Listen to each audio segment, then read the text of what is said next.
All right, so the first thing to get through is you're probably wondering what residential programming is, and I'm sure several people have tried to look it up and failed. And in stark defiance of tradition, I am not going to define it. It's an obscure term from some papers on a system called InterLisp that I'll talk about. But it's not in the dictionary, and I don't think it's a very good term. It's just what I have. So before we get to that, I want to look at really what is programming, but more what is a program? Like not in the philosophical sense of what is software, like is a cookbook recipe an algorithm or not, but concretely like what do we as developers make that drives computations? So like once upon a time, this was a pretty simple thing to answer. Like computers at first were very reactive things. You drop a deck of punch cards on one end, you'd come back a while later and read a printout. And so a program was a very tangible physical thing. You could point to it, you could drop it on someone's desk and say, here you go. But in around the 60s, there was an inflection point in computer hardware. And it's impossible to say exactly when it happened, but it's like in the 50s, by and large, computers had a couple thousand words of memory.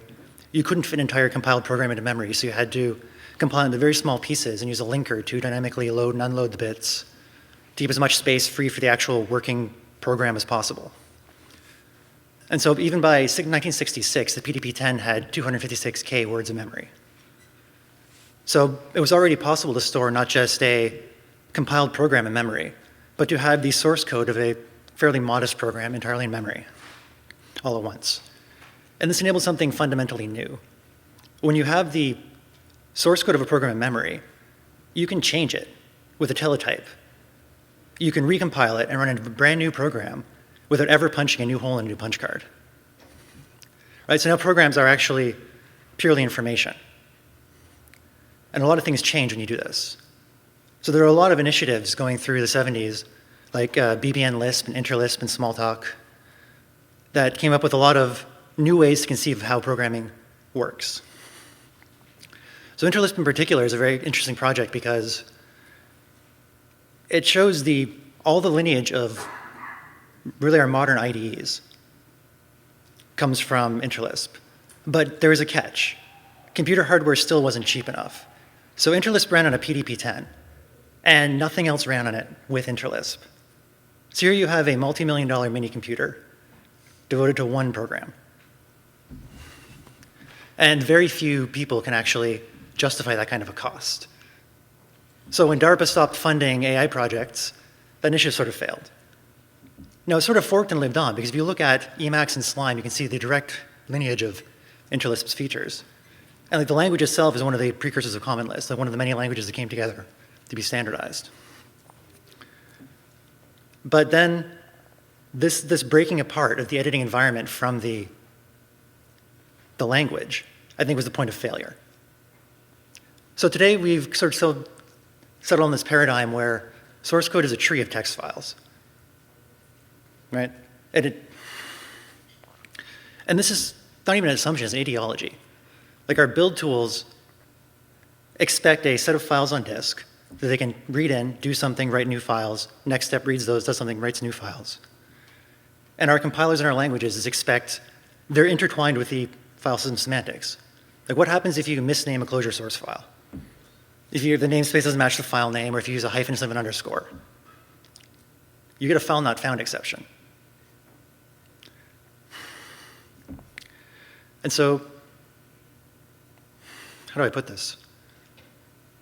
The fact that these files are the artifact, it sort of is a legacy of the punch cards. This tree of files is the thing that you put into the machine, and then the language is its thing. And I think we can do better than that. So this is how I view what I'm calling residential programming. And it is a term that InterLisp used for having all the code resident in memory. So what I want it to mean is that instead of viewing a program as a tree of text files, think of a program as a value inside of another program.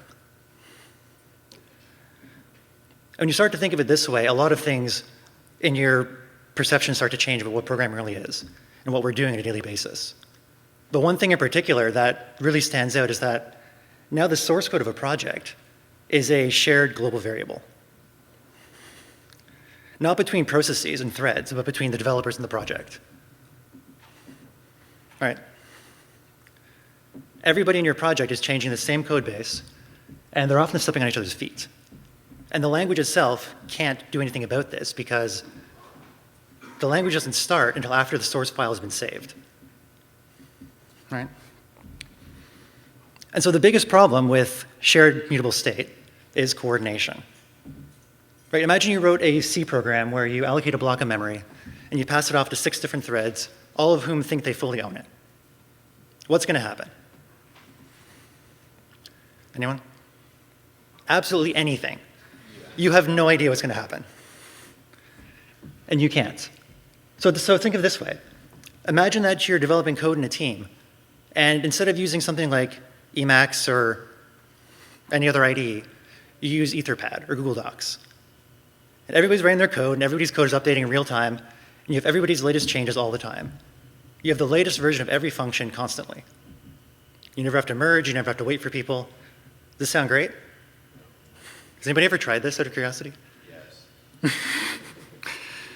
And why doesn't it work? You end up having conflicting versions of the file.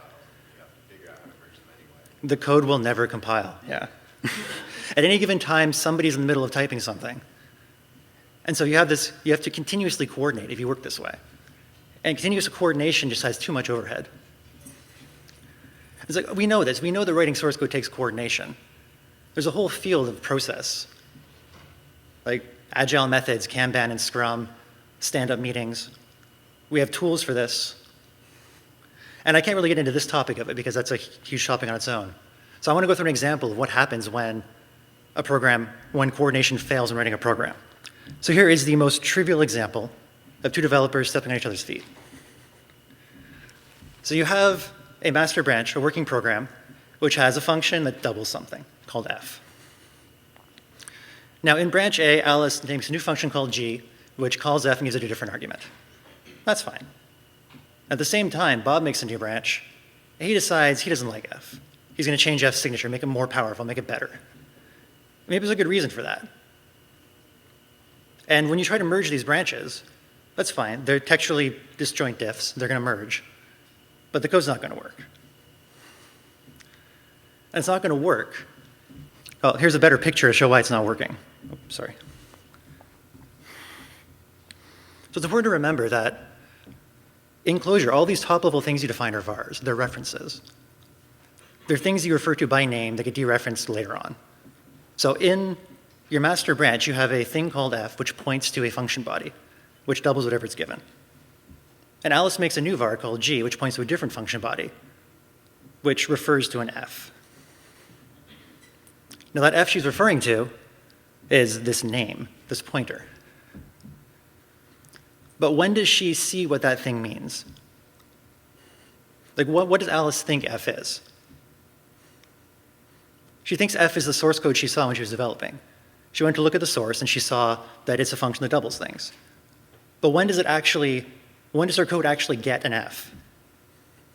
When is f really defined? At runtime, or compile time in some languages. But it's not the same time as when she wrote it. So meanwhile, Bob goes and changes where f points. And this is analogous to a race condition in that you have Alice looking at a cell and reading the value. And then she's going to come back sometime later and look at it again and assume the same value's there. But at the same time, Bob is changing that value. Now, it's not really a race because when do the writes happen in this case? Like, when does f change from Bob's code? It changes when the branches get merged. So the writes happen at merge time, and the reads happen at runtime. So it's always going to break, which is better than a race condition stochastic breaking, but not as good as not breaking. So how could you prevent this from breaking? Well, the easiest way, in my mind, and the natural thing is, Alice saw that.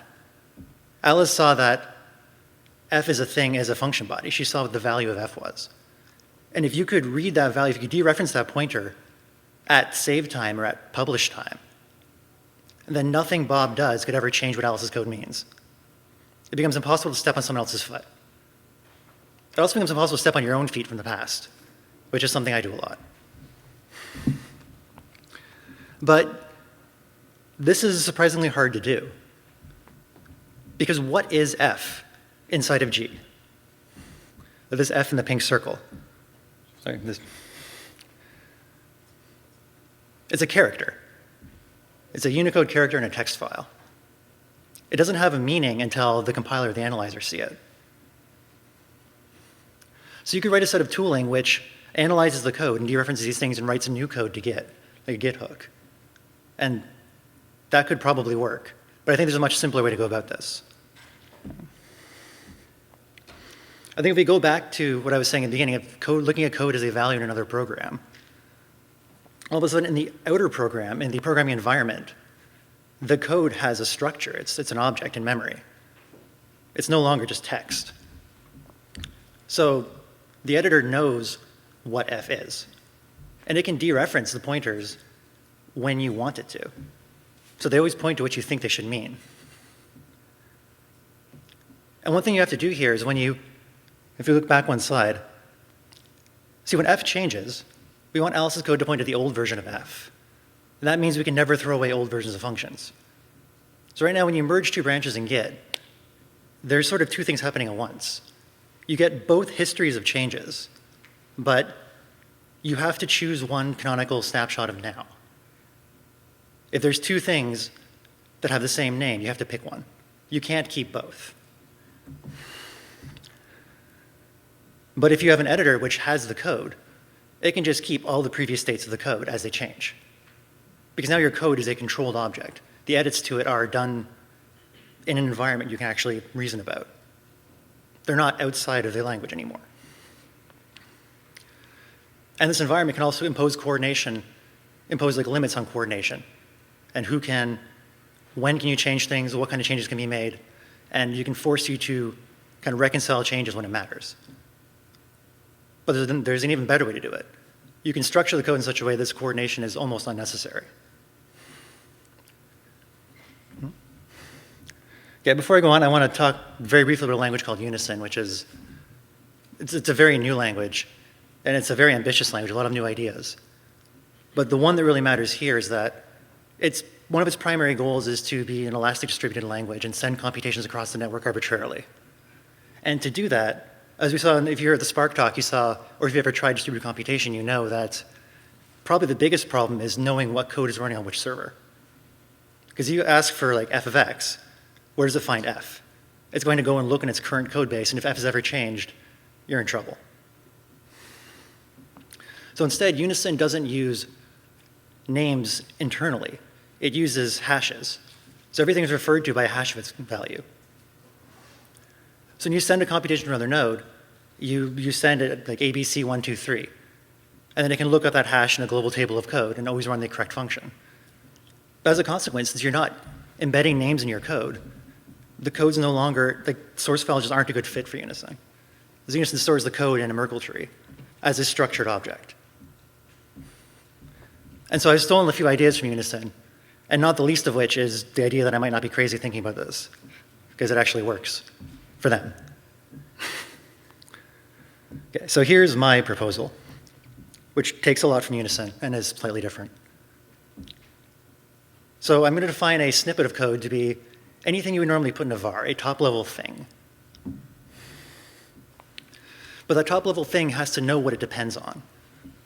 So all of the code that you would require in your namespace, when the snippet is saved, you're going to dereference those pointers and actually get the values that you're depending on.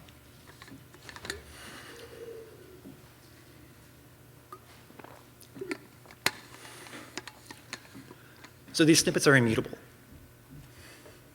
And they know exactly what they need to do their thing. So the namespace is just a map from names to these hashes. And we can model a branch as a reference that is always pointing to a set of namespaces. And that set of namespaces can change over time.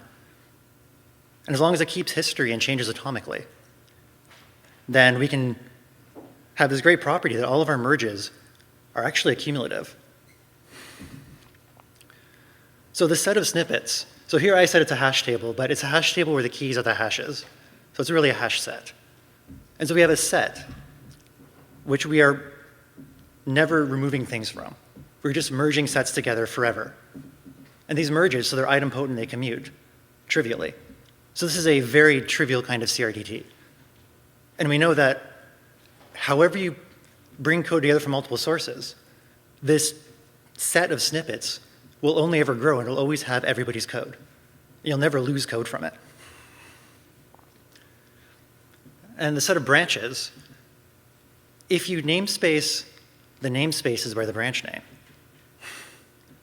So now we have basically a three-dimensional set of names. We have branch name, namespace, symbol name. Then these are always unique as well, globally.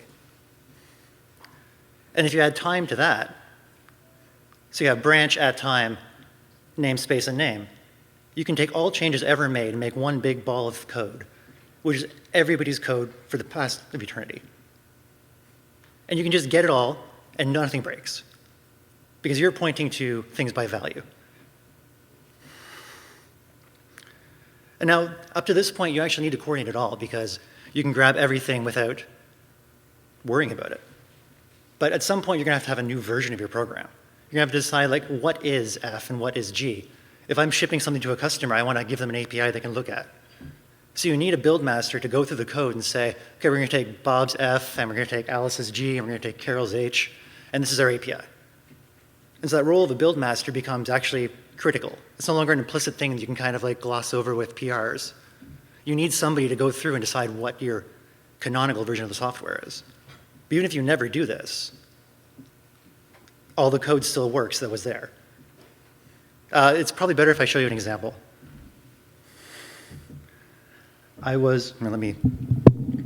Sorry. I was originally going to do this entirely as a live demo, but I decided, well, after some trial, I realized I have to describe what I did so far. So we're going to use a branch called master. Is this? Oh, it's gone. Oh, that's exciting.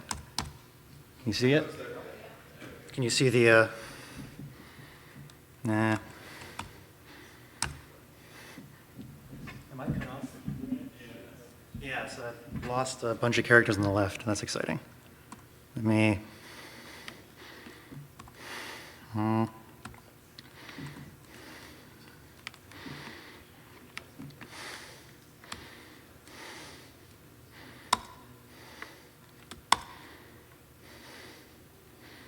No, what on earth is going on here?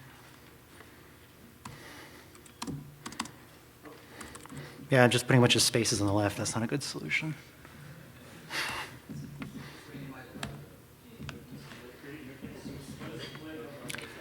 Yeah, but I somehow managed to lock it in full screen, which is...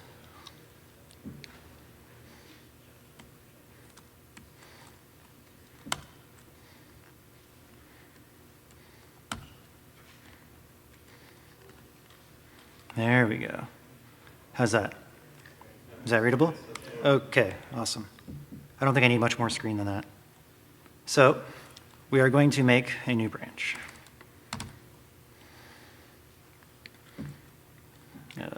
I've lost my reference buffer.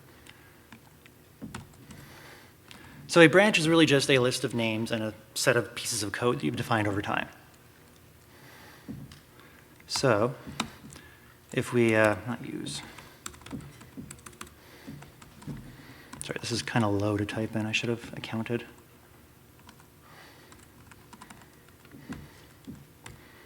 So master is an empty branch. There's nothing on it. So we're going to define a new snippet, which I've made def sn. And let's name, I'm going to do the same example from the slides. I'm going to use namespaces now. So we're going to call this foo/f.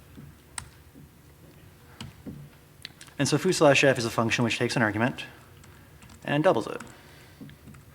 That's not going to work. All right. So now if we look, what is foo/f? Internally in the machine is this map. There's no string involved. The form stored there is an S expression, a parsed tree. It's stored with its hash and with a list of everything it depends on, which in this case is nothing. Just to check that it does what we think it does, we're going to run foo/f off master and give it 5. And hopefully 2 times 5 is 10. It is. Okay, 1 second. I'm going to get rid of these half lines. Okay.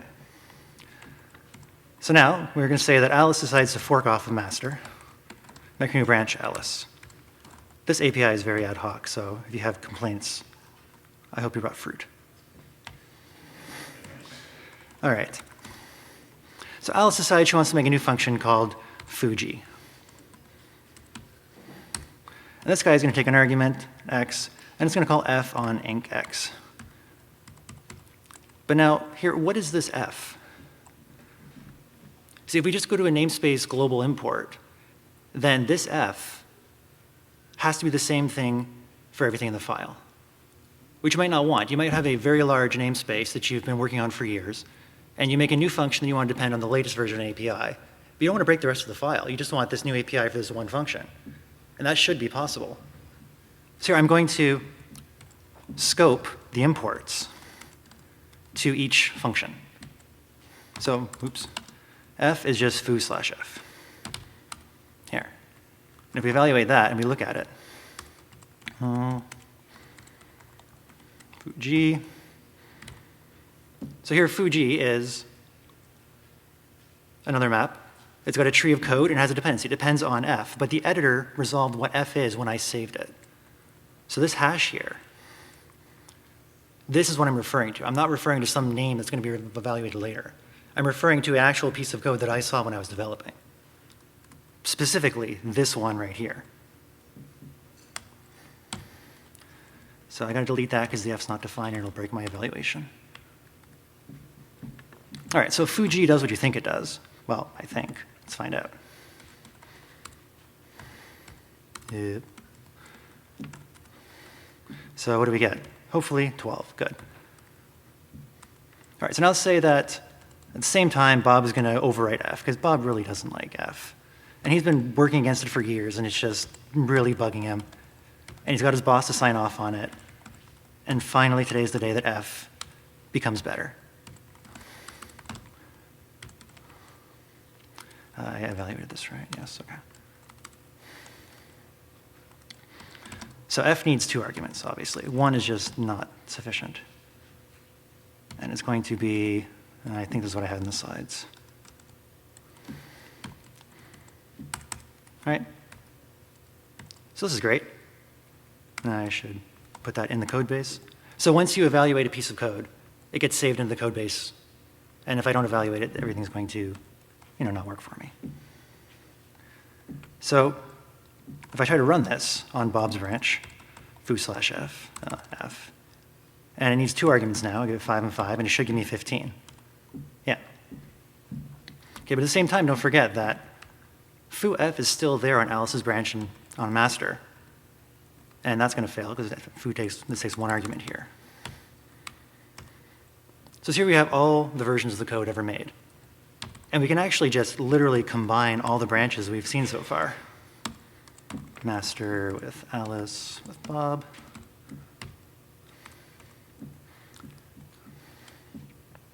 All right, and there's too much to fit on here, but you see here's all the code symbols we've ever defined, and here's all the names ever defined. The names in master, which is a foo/f, and a bunch of metadata. Alice has an f and a g, and Bob just has an f as well. And this is the default of the runtime I'm working in. You notice when I call run, just let me delete this guy to make space. Run needs to take a branch, because all of the branches are there, and you can run code off any branch at any given time. You don't have to check out a different version to run code from that piece. You can choose which parts of which program you run from.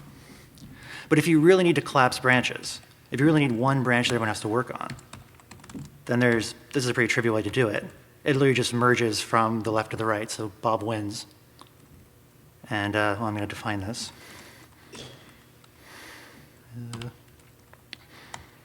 Okay. So here we see we have the same set of code. Oh, that lost the bottom. And now we just have 1 f and 1 g. But if we look under the hood, we take this hash here, which is g. We're going to look at that.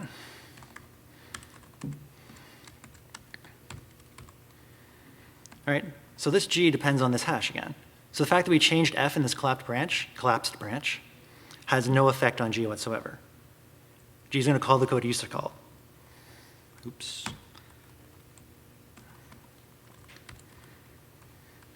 So you see, if we run in merged, this combined branch, and we run foo/f, it takes 2 arguments, and it does what Bob's foo used to do. Right? It gives us 15. But in the same merged branch, if we run foo_g, we get exactly what Alice had. All right? I mean, this is the most trivial example that I think can be thought up in this kind of breakage, but it shows that developers can't step on each other's feet because you're no longer pushing code onto other people. Every function you write decides what its dependencies are when you write it. So you're pulling your dependencies. And that means when you update the libraries you depend on, you don't have to take the new code they give you. You can take the latest version of a new library, of a dependency you're using, because it has a new API that you want to use one feature from. Use that one feature in some piece of your code, and leave the rest pointing at the old code. I'll give you a more thorough example of that. So here I'm going to be irresponsible.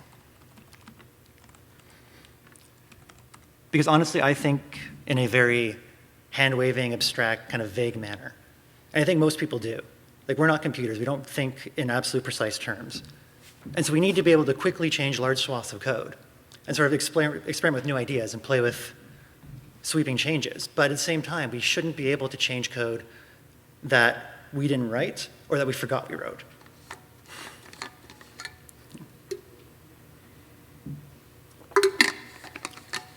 Okay. So say I'm Alice again. This is 6 months later, and I forget everything I've written. Sorry. So I need a function that will add the squares of 2 numbers it's given. And I remember I wrote this function called f, which is great, and it squares a number. Right? So I'm going to just call that. And I'm going to use that to define a new function. And this is going to be in the bar namespace, because it can be. This guy takes 2 arguments, and it adds up f of x and f of y. Right? Simple function. Okay. So we're going to run it. Non-Alice. bar/h on 3, 4. We all remember from high school that 3 squared plus 4 squared is 25, right? So, oh, wait, this is wrong. So f is not what I thought it was, apparently. So now we can just go look at what f was and say, okay, well, f actually doubles things, it doesn't square things. So I'm going to have to change f to get where I want to go. So let's just get rid of this and say, all right, so here's something interesting. When your code is stored in a object somewhere not in a file, how do you edit a piece of code? You need the editor to somehow pull it out for you and put it into a form you can edit. And so currently I've just written a macro called edit, or I give it a name, and it dumps out a template, which is what the thing was originally defined as. There's a lot of tooling work to be done. But this suffices for now. So you see, I can just now change this to be x. I can save the file, reevaluate the whole file, and check this bottom guy, and voila, 25. Now f does what I thought it should do. But wait, other things depended on f. I just changed a function way down in my API recklessly. And without caring. And I think this is important because the more we have to care about breaking other code, the more we have to sort of keep in our head as we develop. But fortunately, since I said what I actually meant, I said what I really meant back when I wrote G in the first place, I didn't break G. G still does exactly what it used to do, even though F has been changed. And this is sort of a really important trade-off, I think. We need our programs to be more robust than they are today. We also need to be able to develop in a more dynamic, sort of vague, abstract, and fast manner. And how can we possibly do both at once? Where did I put my slides when they broke? There we go. So there's a series of conflicting goals. This is sort of a pattern you see over and over again. Things need to change. Nothing stays static. Code that doesn't evolve will eventually be deprecated. But code that evolves recklessly, you stand this chance of sort of rewriting something or breaking something else you wrote in the past, or breaking somebody else's code.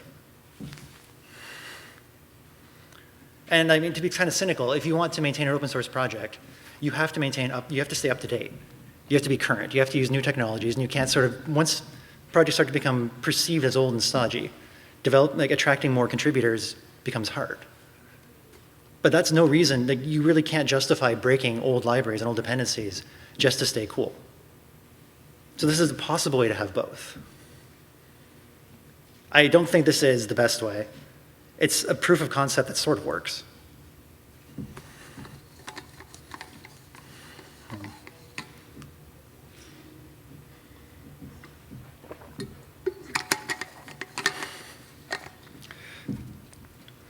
And yeah, so it's not a miracle, right? There's all of the editing tooling that you're used to using is sort of not going to work anymore, right? You don't need Git, and Git works on strings. I don't have strings anymore. So source control becomes a problem of this history of code. Like I was showing you, all the code you've ever written is kept, so you don't actually need source control, you need a backup. And you need some sort of way to pull other people's changes in as you will. At the same time, this is sort of it's kind of like the static linking versus dynamic linking argument. When you have dynamic link libraries, you get updates for free. You get all this new code that you get new features, you get faster code, you get security updates, and they all happen automatically. You never have to touch it. Except sometimes you get breaks that you can't prevent. And that's not a trade-off I'm willing to make. I think that we want to have the updates, but we want to have them when we've decided they're safe. Right? We can't afford to have these breaks pushed upon us. This whole idea that software is pushed to you, that I, the developer, am somehow better than you when I decide to change my library, you just have to take it. No, you should decide what features you take. You should decide what parts of a website you get to pull into your computer. It should very much be based on what you want to use, not what I want you to use. At least that's how I think about it. And so this talk has mostly been about questions. And I hope you have some new ones, because I love ideas. Yeah.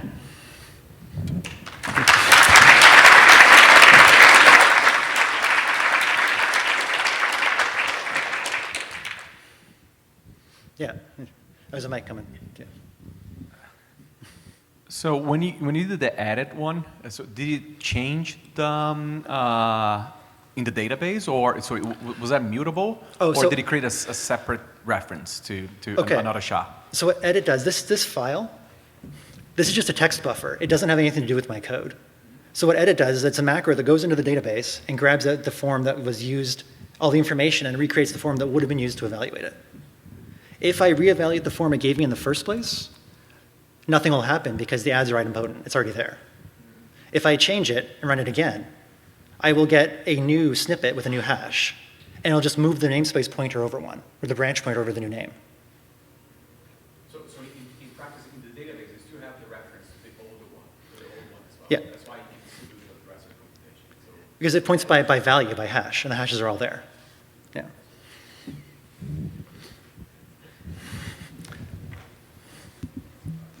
Really great talk, thank you. Thanks. I'm curious about your thoughts about maybe a potential or any trade-off between the continual accretion and immutability with long-term maintainability. Yeah. I mean, I don't think accretion is a problem because if you don't use the code, it doesn't matter. Like hard drive space is so cheap nowadays, you can just sort of let it build up. And the way I compile it is, every snippet you've defined is just, if somebody refers to it, it makes a var in a namespace, a generated namespace. And so if you never refer to a snippet, it stays on disk and just never comes into memory. So it's not too expensive. A huge code base like the Linux kernel over the past several decades would probably actually be 5, 10 gigabytes of code added up. I mean, the Git repo is like, what, 3 or 4 gigs? It's a lot of code, so. I mean, so yeah, hard drives have to be cheap or this can't work. But I think they are.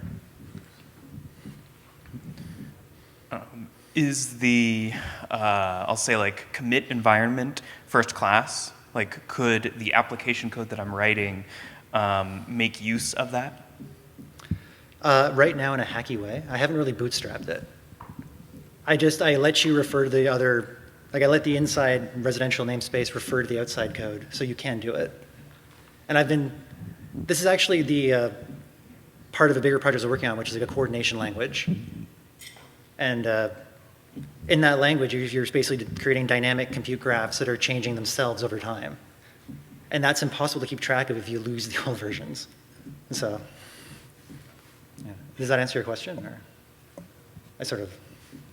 Yeah, I was like curious about the historical antecedents, like languages that have first-class environments. Like I think the original Lisp has that. Yeah. And my impression is that we abandoned it because it was bananas. And so this sounds like a principled way to do bananas. That's sort of the idea. I want to have irresponsible dynamism, Yeah. but have it work. Yeah. So I have a question. Yes.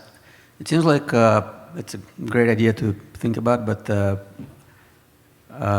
it seems like you brushed off on a point where the merge conflict is now delegated to the build master. Yeah. So when you want to release a product, especially maybe continuously or every day or several times every day, Yeah. it seems like there's this uber brain that needs to know about Alice, Bob, and everybody else, and what's going on in their heads to figure out which features to pull in. So do you have any thoughts of, because effectively it's, instead of this merge conflict being distributed to each individual developer, now it's kind of coupled in this one uber brain that needs to figure it out. Do you have any thoughts on that? I think it's a problem better tools can solve, but it is a problem. It has, like, we already use things like Jira and GitHub to coordinate our issues and choose which PRs go into which version. And I think similar tooling could work in this case too. But this just lets you postpone coordination further into the future. And in principle, as long as you pick somebody's entry point, like somebody's routing table, somebody's main function, you'll have an application. But, Your branch will always work anyway, right? yes. So it's kind of your branch is sort of immune from this unless you want to merge. Exactly, yeah. Your code never changes unless you change it. Other people can pull your code into their branches. Even right now, my branch will always work anyway. Right. Before it had to do other changes, so my branch, right? So it's kind of, it's the same problem, but shifted upwards. But now I can run code off of all the branches simultaneously. So I can take like one function off of your branch. I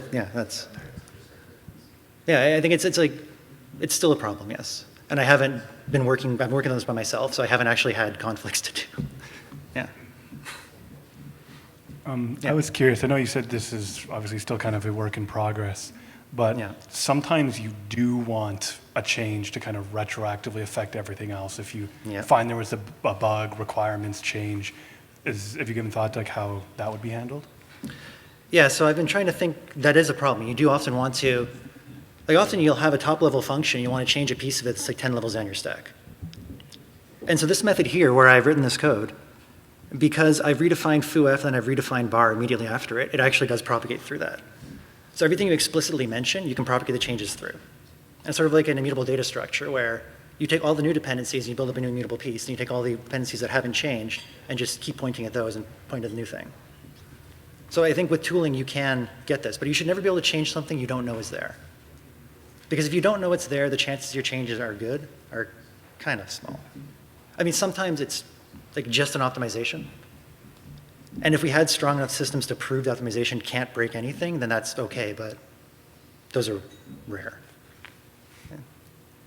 Yes?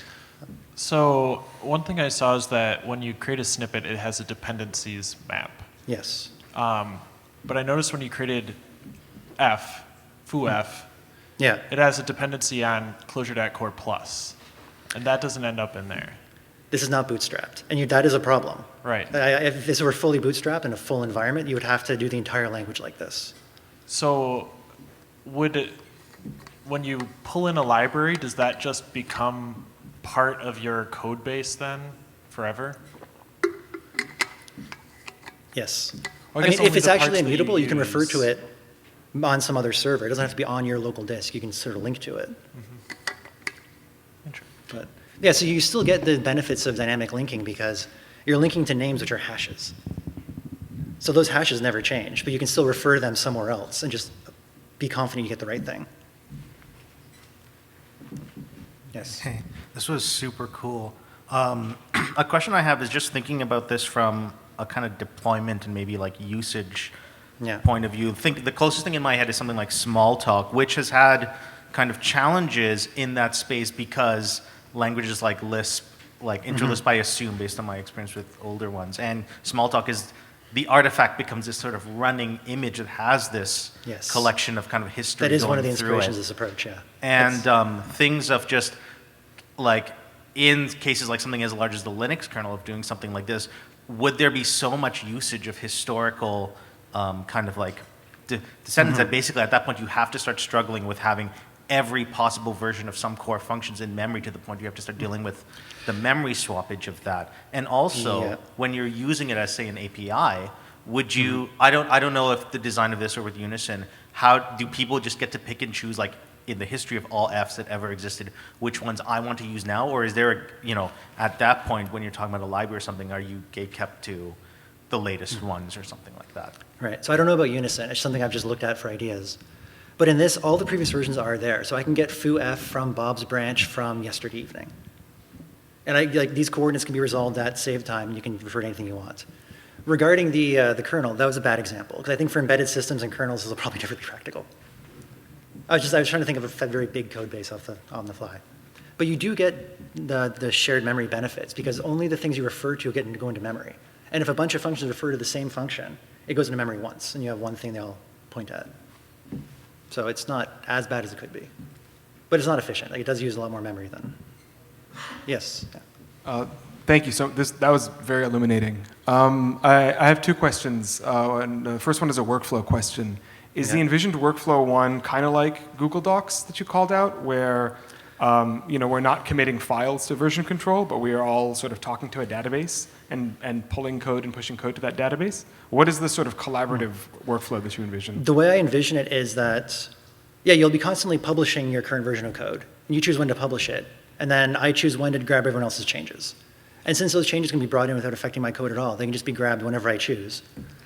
But then there is a bit of cognitive overhead, because even though the code I've saved in the past can't change, maybe I was using Bob's foo_f yesterday, and he changed it last night. I don't know about that. So I've got to be aware of that. And so maybe tools like spec can be used to say, like, well, the spec changed on this function since the last time you invoked it. Do you want to see the difference? Thank you. And then the second question is, are there any facilities currently or planned to allow people to specify local names for like functions that someone may have given different names? So like if I call a function f, and for whatever reason you want to call it j locally, is that something that the system does or could support? So this with versions, it's just a let binding. So I can make this into like anything I want, and it just binds that symbol to that thing. Yeah. Yes. Sorry. Two questions. Sure. One, is this open source yet? It's on my GitHub in public, but I wouldn't recommend using it. It's very much a thought experiment. Like if you want to look at it and give me feedback, please do. But don't expect You're not anything. supporting it. Second question is, have you given any thought to what the implications? Like, you're absolutely right that how we organize code bases is sort of based off of these flat files, but also there is something to be said for the namespace hierarchy helping cognitive load. Yeah. Have you thought about at all how that sort of ends up playing into something like this, or is it too early days, or what are your thoughts? I mean, I've been organizing my namespaces in this thing for a toy project just like I would in files. And it seems to work that way. But there's a benefit where if there's another developer who thinks they have better names, they can have whatever names they want, putting it the same functions. And so you can just create a namespace that makes sense to you. And you could have sort of a almost idyllic kind of Xanadu thing where people publish their namespaces and then you choose which namespace names you want. And it's conceivable. But there's really not much thought has gone into this yet, that aspect. Cool. Yeah. Anybody else? Thank you. Oh, welcome.